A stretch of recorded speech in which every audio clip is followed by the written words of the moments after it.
Hello, this is very simple electronic projects. In this channel I will try to bring to you simple views and solutions which will, I hope, help you a little. I will use simple tools and parts here. Long time ago, when I tried to set up my own electronics lab, I found out that isn't easy. You have to have a lot of various tools and instruments because you cannot see the electricity. Eventually you can feel it. Although nowadays you can find very cheap stuffs, mostly this approach will end with a lot of garbage in the garage. By saying very simple, I will try to simplify as much as I can. So where to begin? With the atom itself, or what is the electricity anyway? Unfortunately, the atom is complicated, even for far bigger minds. What is most important for us here is the electron, the small things which are flies around the center of an atom. The electric power we use is simply flow of electrons, but there is many terms in electricity like amperage, volt and frequency, resistance and many others. Amperage and voltage are often explained by water flow. Let's see. This is like car battery. Lot of water, that's mean lot of amps, especially when you starting a car. Consider the waves as the actual work. Pressure is low, voltage in a car is 12 volts, that isn't very high. Now we trying out high voltage. As you can see, there are some waves too, with much less amount of water. That means we can get same amount of work with higher voltage and less amps. This is important because we can use thinner, let's say, hoses. In a car, cable from a battery to the starter motor is quite thick, but if you plug in a power tool of same strength, the cable is much thinner. If you don't see much difference, allow me to show you this dirty cable from a car. In a cable of power tool you have 2 or 3 wires against the one wire here, because a car uses itself as one conductor, and also the higher voltage requires more insulation too.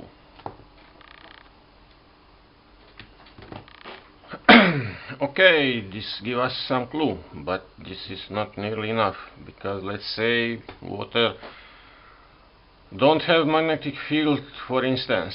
So go back to the atoms.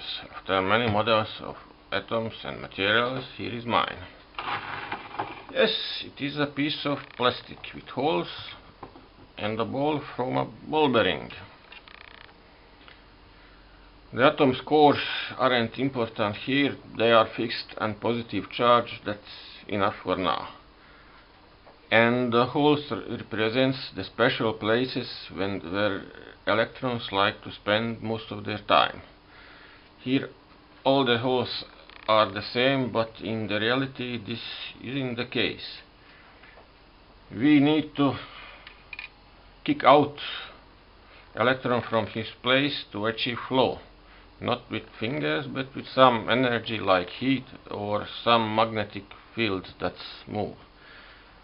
If moving electrons is hard, we can use that kind of material as insulator. If this is almost effortless, this material is probably some metal, and we can use as conductor, and some materials are between these two groups. Guess what? These are the semiconductors. Going back to magnets, if there is some magnetic changes, electrons will jumping between holes accordingly. Again, what is not shown here, that if an electron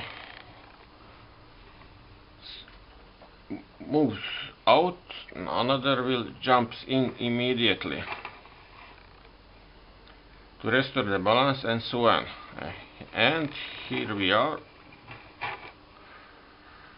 We just generated electricity and we can use this power, for instance, to put lights on a bicycle. Let's see if the heat can generate some current. This big boy is a vacuum tube. Simply it is a glass tube with no air in it. This is a diode used long time ago in TV sets. Nowadays this little semiconductor diode can easily replace this and don't need additional power for heat. I am connecting the heater now because it takes some time to reach working temperature. This is diode, as the name suggests, have two electrodes outside the anode, and inside the anode is the cathode with the heater that makes these things work. Now as the cathode is heating up, we will here see some current.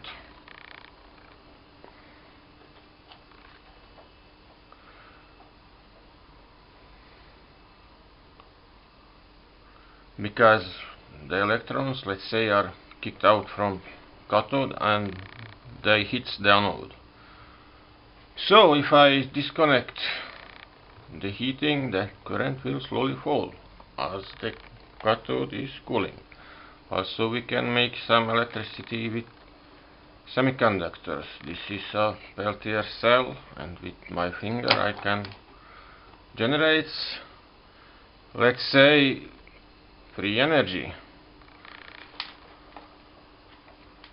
Unfortunately this power is only around 1 microwatt.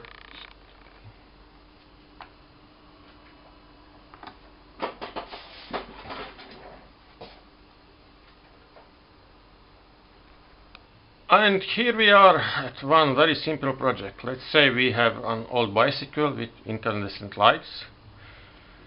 Here is its bike generator. By the way, this is made in East Germany, and this is basically a magnet spinning inside a coil. Light isn't working, and nowadays hard to find these bulbs. So we will connect two white LEDs anti-parallel with reverse polarity to each other and glue this instead of old light bulb. As I spinning the dynamo, in my place everybody call this dynamo, the LEDs are flashing one after another with some pause. This is because our dynamo really is an alternator, because it generates alternating current. Dynamo generates direct current. Let's crank up our power generation. It's trickling a little, but this is usable. This was for the beginning. There are many solutions for a problem, but a simple solution often is a good solution. Thanks for watching. I hope see you soon.